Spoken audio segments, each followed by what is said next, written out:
सहारा के निवेशकों के लिए एक बुरी खबर है।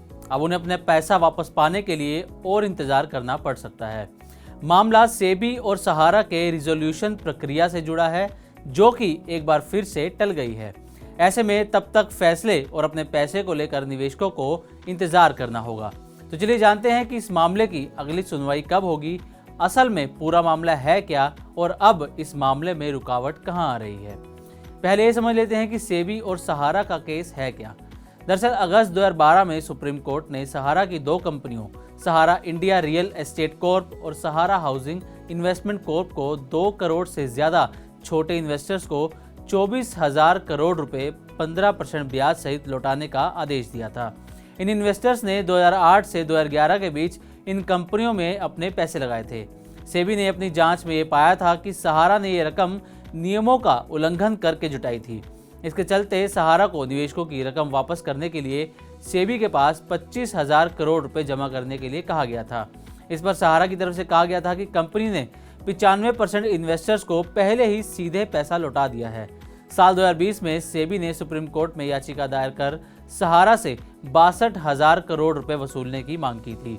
इसी मामले में जब पिछली सुनवाई हुई थी तो सुप्रीम कोर्ट ने सेबी को आदेश दिया था कि वो सहारा की मुंबई के वर्सोवा में स्थित प्रॉपर्टी को बेचने के लिए दिए गए लैंड डेवलपमेंट एग्रीमेंट्स का रिव्यू करे।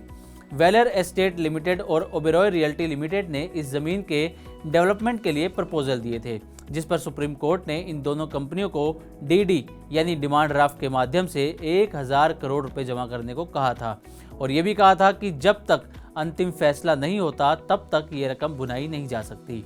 सुप्रीम कोर्ट के आदेश पर ओबेरॉय रियल्टी ने तो 1,000 करोड़ रुपए जमा कर दिए थे, लेकिन वेलर रियल्टी ये रकम जमा नहीं कर पाई। अब ये जान लेते हैं कि इस मामले में अब नई रुकावट क्या है और इसकी अगली सुनवाई कब होगी। कोर्ट की तरफ से नियुक्त वकील एमिकस क्यूरी के मुताबिक ओबेरॉय रियल्टी के डेवलपमेंट प्रपोजल को एक्सेप्ट करने में दिक्कत हो रही है, क्योंकि वर्सोवा की इस जमीन के एनवायरमेंटल स्टेटस को लेकर कुछ दिक्कतें हैं। इसके बाद सुप्रीम कोर्ट ने ये जानकारी मांगी है कि सहारा की ये जमीन मैंग्रोव एरिया में आती है या नहीं। इसी के चलते कोर्ट ने पर्यावरण, वन और महाराष्ट्र के मुख्य सचिव सहित अन्य संबंधित लोगों को इस संपत्ति की वर्तमान पर्यावरणीय स्थिति बताने का निर्देश दिया है। इस मामले की अगली सुनवाई अब 2 अप्रैल को होनी है। फिलहाल सुप्रीम कोर्ट इस बात की जांच कर रहा है कि इस संपत्ति का मैक्सिमम प्राइस कैसे निकाला जा सकता है। कोर्ट ने ओबेरॉय रियल्टी की तरफ से जमा किए गए 1,000 करोड़ रुपए वापस करने का भी आदेश दिया है। साथ ही कोर्ट ने सहारा और सेबी के प्रतिनिधियों की एक बैठक बुलाने का निर्देश दिया है। इस बैठक में 2 संपत्ति सलाहकार भी होंगे, जो ये तय करेंगे कि वर्सोवा की जमीन को कैसे बेचा जाए ताकि अधिकतम कीमत मिल सके। तो अगर आपका भी सहारा में पैसा फंसा हुआ है तो आपको भी अपने पैसे के लिए थोड़ा इंतजार करना पड़ सकता है। इस रिपोर्ट में हमने आपको सेबी और सहारा के केस के बारे में जानकारी देने की पूरी कोशिश की है और उम्मीद करते हैं कि आपको ये रिपोर्ट पसंद भी आई होगी। इसी तरह की और भी वीडियोस के लिए देखते रहें मनी 9 और सब्सक्राइब करें हमारा चैनल।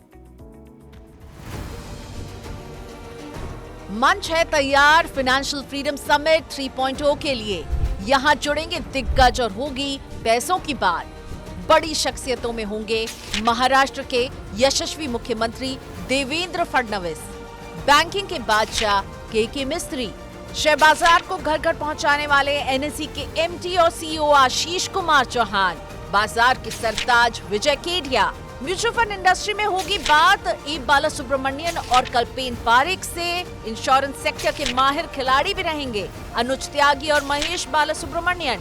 इन्वेस्टमेंट से लेकर म्यूचुअल फंड तक, देश की इकोनॉमी से लेकर इंश्योरेंस तक, आर्थिक जगत और पर्सनल फाइनेंस के हर मुद्दे पर बेबाक राय रखेंगे एक्सपर्ट्स।